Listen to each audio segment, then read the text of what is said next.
Aujourd'hui, c'est un grand jour. Lelo eza mokolo monene que Dieu nous accorde par sa grâce. oyo Nzambe apesi biso na ngolu na ye.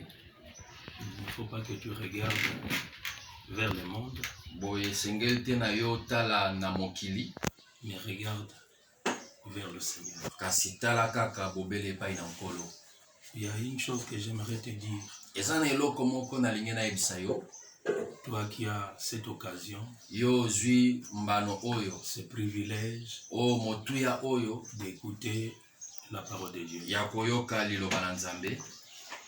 Pourquoi nous disons que c'est un grand jour? Mpona nini tolobi eza mokolo Ce n'est monene? pas seulement parce que c'est le dimanche, Tolobi tete po ete eza mokolo na lomingo, mais c'est un jour particulier. kasi eza mokolo moko yango moko penza Dieu a permis que nous puissions nous retrouver en ces lieux. oyo Nzambe apesi ndingisa ete tokutana kati na esika. Non seulement pour cela, Ezaka mpona yango te, mais surtout, kasi Dieu a permis que nous ayons notre chaîne à nous boye Nzambe apesi ndingisa tozala pena na etando ete na biso moko sur YouTube. na nzela na YouTube. Et c'est la grâce de Dieu que nous commencions aujourd'hui Boye ezali na ngulu na Nzambe nde tobandi lelo avec toi, na yo elongo avec moi. na ngai elongo. Alléluia. Amen. Ce qui est le plus important, ce n'est pas ça. Oyo eza motuya ezali yango C'est te. vrai que nous sommes en train de véhiculer la parole de Dieu Boye tozali penza kopanza sango malamu pour la dernière moisson. mpona ekeke oyo ya suka tozali na yango. Parce qu'il faut que nous moissonnons, Bon, nous et c'est- récoltions, esengeli penza nous amenons tolona des âmes tobuka mpe tomema Christ. milimo epai na nkolo. C'est le travail que lui-même nous a laissé. Eza mosala oyo nkolo ye moko atikelaki biso. Amen. Amen. Alors aujourd'hui, nous voulons partager Lelo tolingi tokabola ce message. motuya na likambo oyo. Notre chaîne se nomme Apaisanteur TV. Boye etando na biso eke oyo tokozwa ntango nyonso bilili mpona kotala mpe na koyoka sango malamu, kombo na yango Apaisanteur TV. Et toi et moi, nous devons savoir qu'est-ce que ça signifie apaisanteur. Yango olingi koloba nini na kombo oyo tozali kobenga ntango nyonso Apaisanteur. Alléluia. Amen. Apaisanteur est le contraire de pesanteur. Apaisanteur yango ezali kotelemela oyo babengi pesanteur. Apaisanteur, ça signifie que cette force-là qui pousse tout à aller vers le haut. Elingi koloba ete makasi oyo ezali kopesa ndingisa ete nyonso ekende kaka likolo. Et pesanteur, Mpe na oyo tobengi pesanteur, c'est la force qui fait que, quel que soit ce qui est jeté au-dessus, en haut, ça puisse retomber vers le bas. elingi koloba ete atako to makasi nini ya eloko oyo babwaki likolo yango esukaka kaka kokita na se. Cette force-là, Makasi wana qui prend la chose, oyo ezwaka eloko qui la ramène vers le bas, mpe ezali kozongisa Vers le ngo na sol. se na mabele. cette force-là s'appelle pesanteur. Makasi wana nde babengi yango na kombo ya pesanteur. Apaisanteur, c'est la force qui fait que toute chose monte et ne descende pas. Mpe tolobi susu boye apesanteur ezali nde makasi oyo ezali kopesa likoki na eloko emata kaka likolo. Alléluia. Or, toi et moi, nous venons du ciel. Boye tesengeli toyeba ngai na yo toyiti na likolo. Alléluia. Amen. Avant que tu aies été dans le sein de ta mère, Na yambo yo ozala na libumu ya mama, Dieu t'avait connu. Nzambe ayebaki yo. Avant que tu sortes du sein de ta mère, Na yambo yo bima na libumu Dieu wana, t'avait consacré et t'avait établi. Nzambe abulisa yo mpe akenda lisusu kotelemisa yo. Nous voulons parler de la foi. Tolingi koloba na tia na kondima. La foi en Jésus-Christ. Kondima kati na Kristu. Donc le thème que nous voulons, Motuya likambo toloba c'est la foi en Jésus. ezali kondima kati na Yesu Kristu. Mais pour parler de la foi en Jésus-Christ, Mpona koloba na tia na kondima kati na Yesu nous Kristu, voudrions lire tolingi totanga un passage mokapo moko sur Nombre 21. na buku na motuya kolandisama molongo na tuku mibale na moko. À partir du 4e verset. Na Nombre 21. molongo na minei à partir du 4e verset. kobanda na molongo ya minei Nous allons lire pour la gloire de Dieu. tokotanga mpona lokumu na nzambe. Ils partirent de la montagne de Hor par le chemin de la mer Rouge. balongwe na ngomba ya Or koleka na nzela ya mai na monana Pour contourner le pays d'Édom. mpona kobaluka engumba ya Edom. Le peuple s'impatienta en route libota elembaki na nzela et parla contre Dieu et contre Moïse. mpe bakendaki koloba likolo na nzambe mpe mpona tia na Mose. Pourquoi nous avez-vous fait monter hors d'Égypte? mpona nini yo bimisaki biso na mboka na Ejipito? Pour que nous mourions dans le désert. po ete tokufa na esobe, Car il n'y a point de pain po ete ezali na lipa te, et il n'y a point d'eau. eza mpe na mai te. Et notre âme est dégoûtée de cette misérable nourriture. elimo na biso elemi mpenza na bilei oyo ya pasi oyo. Alors l'Éternel envoya contre le peuple des serpents brûlants. po ete nkolo atindi liboso na libota banyoka oyo ya motako. Ils mordirent le peuple. babandi kosuwa libota Et il mourut beaucoup de gens en mpe Israël. bakufaki bayike kati na Israele. Le peuple vint à Moïse po ete libota eso epai na Mose et dit, balobi nous avons péché, tosumuki car nous avons parlé contre l'Éternel et contre toi. po ete tolobaki likolo na nkolo mpe likolo na yo. Prie l'Éternel, bondela nkolo afin qu'il éloigne de nous ces serpents. po ete alongola liboso na biso banyoka oyo. Moïse pria pour le peuple. Mose abondelaki mpo na libota. L'Éternel dit à Moïse, nkolo alobi na Mose, fais-toi un serpent brûlant telemisa nyoka na motako et place-le sur une perche. mpe telemisa ye likolo na boye libende moko. Quiconque aura été mordu oyo nyonso to akoswama et le regardera mpe akotala nyoka oyo conservera la vie. ye nde akobatela bomoi na ye. Moïse fit un serpent d'airain Mose asalaki nyoka na et le ebele plaça sur une perche. mpe atelemisaki yango likolo na nzete. Quiconque avait été mordu par un serpent moto oyo nyonso aswamaki na nyoka regardait le serpent d'airain mpe ntango atalaki nyoka oyo na motako conserver la vie. abatelaki bomoi na ye. Alléluia. Amen. Bien-aimé, rappelle-toi ceci. molingami tokanisana boye, Toi et moi, nous fautons tous les jours. ngai na oyo tosalaka mbeba mokolo na mokolo. Et si toi et moi qui nous appelons chrétiens, soki ngai na oyo tobengami bakristu, frères, sœurs en Christ, ndeko mwasi to ndeko mobali kaka, nous arrivons à fauter tous les jours. toikobaka kosala mbeba mokolo na Et mokolo. ceux qui sont à l'extérieur de Jésus-Christ, bongo sikoyo Que baoyo bazali font-ils? libanda na yesu kristu basalaka nini? que font-ils? basalaka nini? Il y a une situation que toi et moi nous devons comprendre. eza na likambo esengeli ngai na yo tososola. Ce qui s'est passé au temps d'Israël, oyo elekaki na ntango na Israele, ce que nous venons de lire oyo toiti kotanga dans Nombre 21, na buku na motuya, s'accomplit. yango ezokokisama sikoyo, S'accomplit. ezokokisama.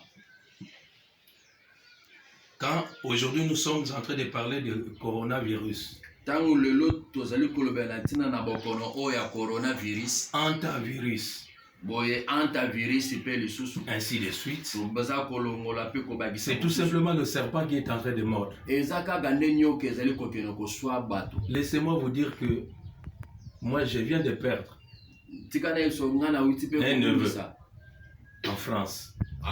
mwankasi moko kuna na mboka France Je viens de mourir awiti kokufa de quoi? De na coronavirus. nini? Na bokono oyo ya coronavirus.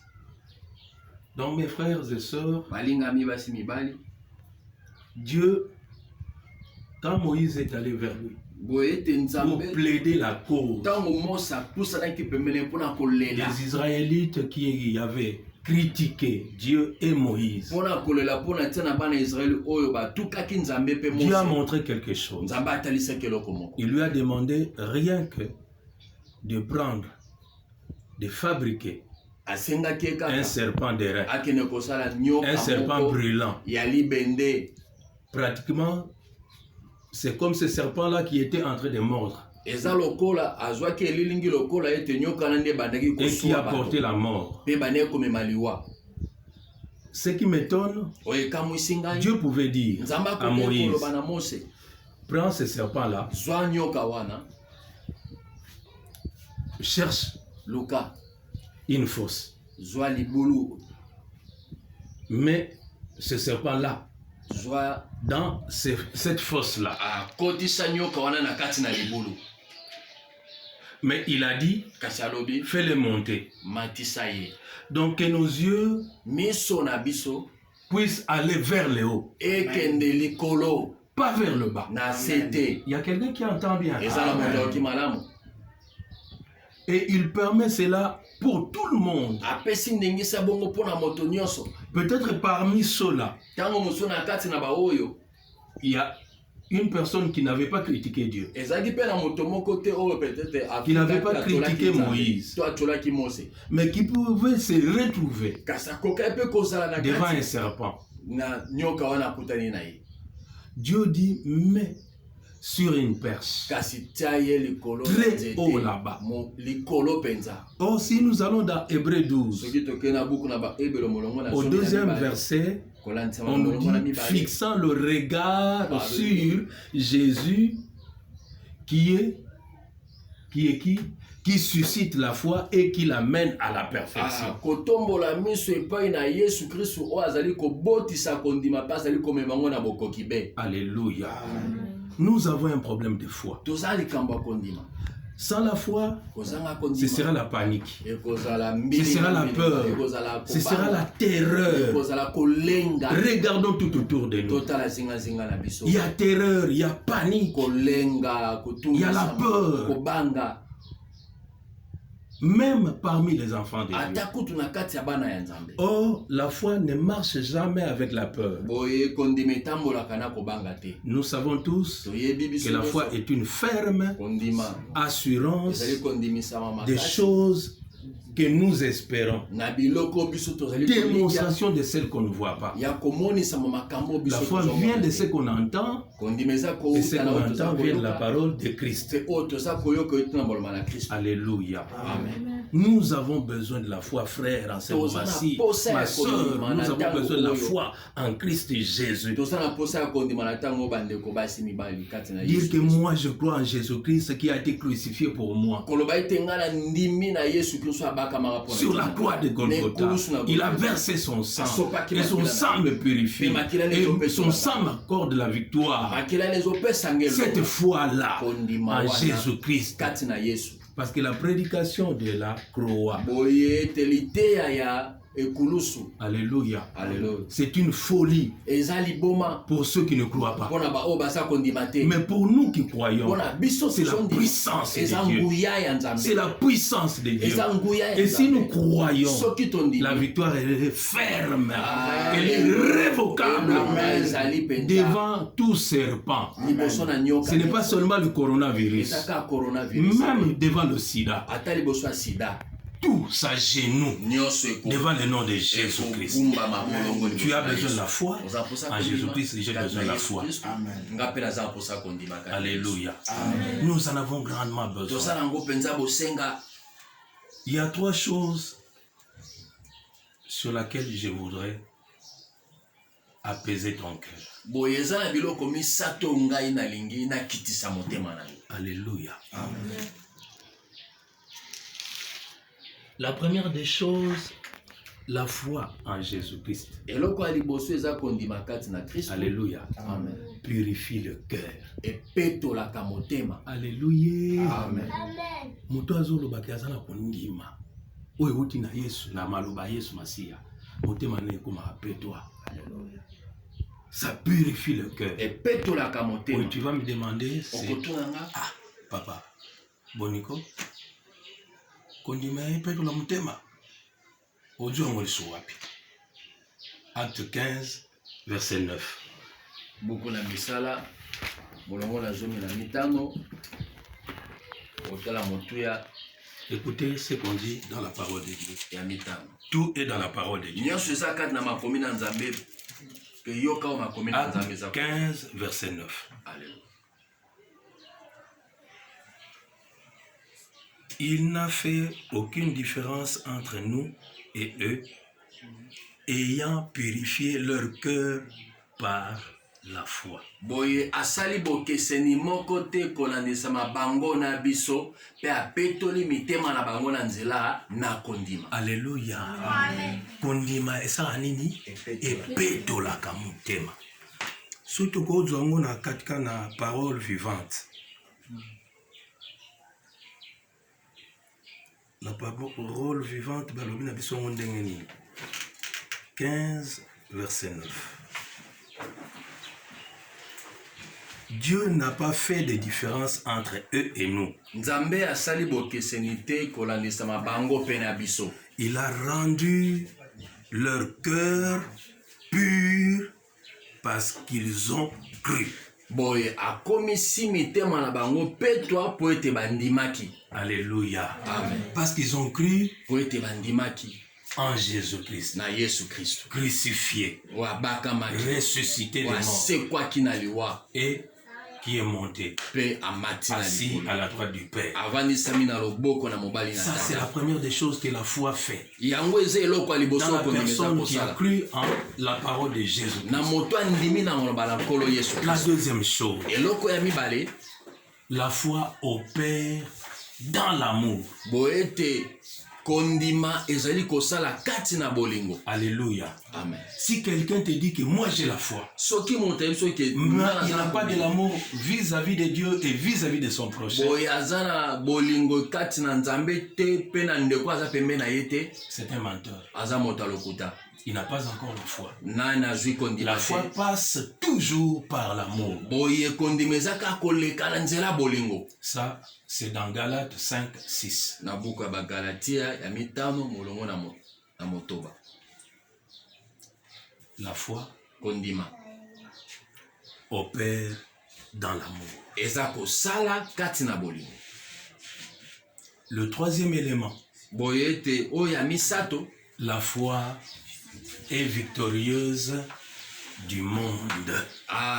boye kondima nde ezali elonga pe elongi mokili. Alléluia. Amen. Qu'est-ce qu'on nous dit dans 1 Jean 5, 4? Buku na bayoani ya liboso ya minei pe na molongo na mitano. 1 Jean 5, 4 nous dit: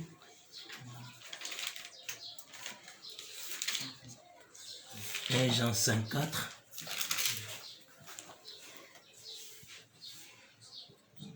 car tout ce qui est né de Dieu boye te ba oyo nyonso tu babotami na Nzambe triomphe du monde. baza kolonga ntango nyonso mokili.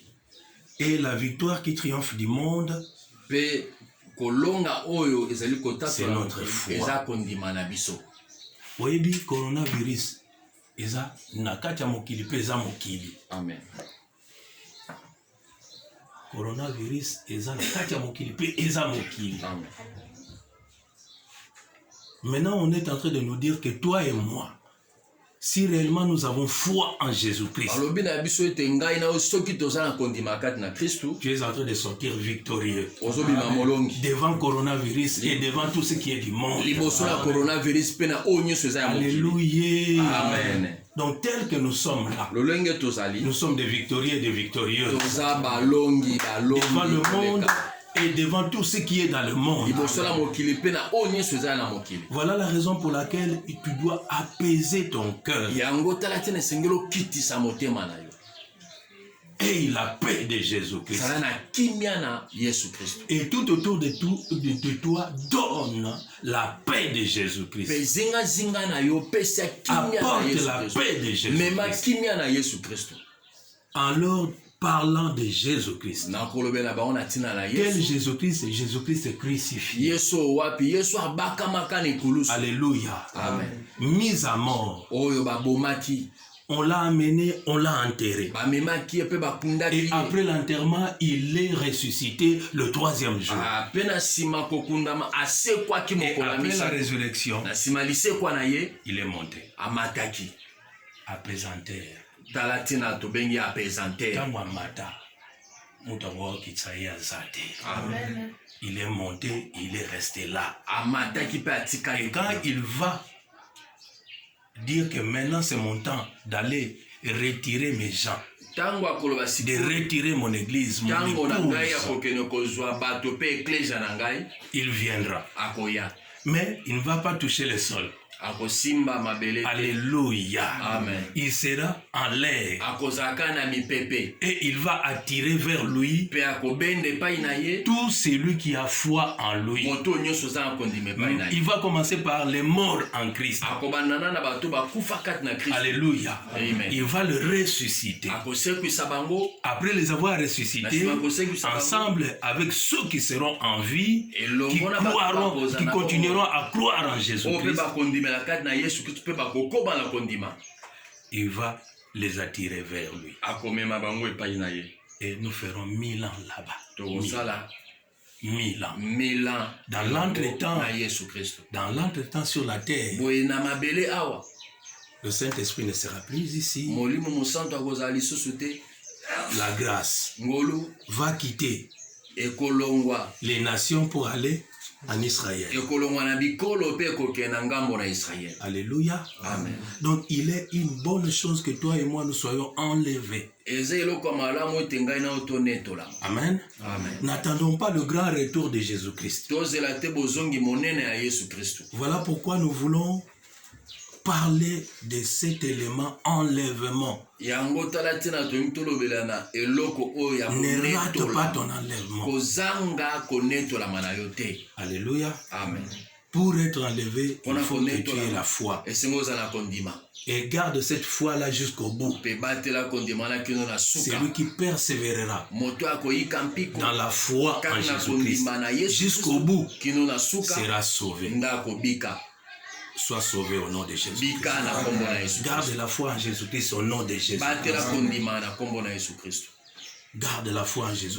batela kondima Crucifié, oyo abakama na ressuscité des morts, oyo asekwa na bakufi ascensionné. Celui qui est assis à la droite du avandi na Père. loboko na Ne tata rate pas ton enlèvement. kozanga Ne rate pas l'enlèvement. kozanga konetola Parce que c'est pour toi, c'est pour eza moi. mpona yo eza mpe mpona ngai Alléluia. Amen. Que Dieu te bénisse. nzambe apambola yo Sois béni. pambolama Et apporte cette bénédiction partout où tu mpe seras. mema lipambolo esika nyonso Ne yo pense kozala pas que tu vas mourir. kokanisa te ke yo kokufa Ni pour la faim, ata kuna suka ni te par la faim, na nzela ya nzala te ni par coronavirus. to na nzela na Tu coronavirus ne mourras pas. okokufa te Dieu est en train de te préserver, de nzambe te garder, de azobatela te yo protéger. azobomba yo azobomba Rappelons-nous, Psaume 91, tokanisa na buku na 1 lolembo à 16. 1 à 16. Alléluia. Sois béni, frère. Pambola Sois béni, mandeko, ma soeur. pambola mandeko Que tout ce que tu vas entreprendre soit béni. oyo au nom nyonso de yo Jésus-Christ. kosimba to kosala epambolama na kombo na Yesu. Bien-aimé, aie les pensées qui étaient en Jésus-Christ. zala mpenza na makanisi ezalaki epai na ekolo yesu kristo Alors, ne laisse pas s'éloigner la parole de Dieu. kotika te liloba na nzambe elongwa kati na Psaume yo 91, verset 1 à 16. Alléluia. Ne laisse pas la parole de Dieu loin de toi. kotika liloba na nzambe mosika na yo te Bien-aimé, Dieu est un vrai fidèle. nzambe azali Il est fidèle à sa parole. moyengebene na Il est liloba na fidèle ye à ses promesses. moyengebene na bilaka na ye Olala nzala te. amen So olali nzala, tala motema no bien. Tala motema no bien. Toi qui es en Jésus-Christ, tu ne vas pas connaître la faim. yo oza kati na yesu kristu okokutana na nzala te L'eau sera là. mai ekozala Tu wana vas boire au torrent. okomela na Et kuna na le liziba corbeau va apporter et le gâteau ah et la viande. Alléluia. Alléluia. bakombe bakomemela o biloko ya kolia Tant bakomemela convenable. lipa mpe mosuni Aimons-nous tolingana vivants. boye ntango toza na bomoi Alléluia. amen Donc, toi et moi, nous pouvons nous donner cette grâce-là. tokoki kopesa na ngolu oyo Tu peux m'apporter quelque chose et moi je peux t'apporter quelque chose. nakomemela eloko Que Dieu te bénisse. nzambe apambola yo La foi en Jésus-Christ. kondima kati na yesu Jésus-Christ yesu kristu crucifié, oyo abakama ressuscité des morts. mpe asekwa na bakufi Alléluia. Amen. C'est celui-là qui est notre Dieu.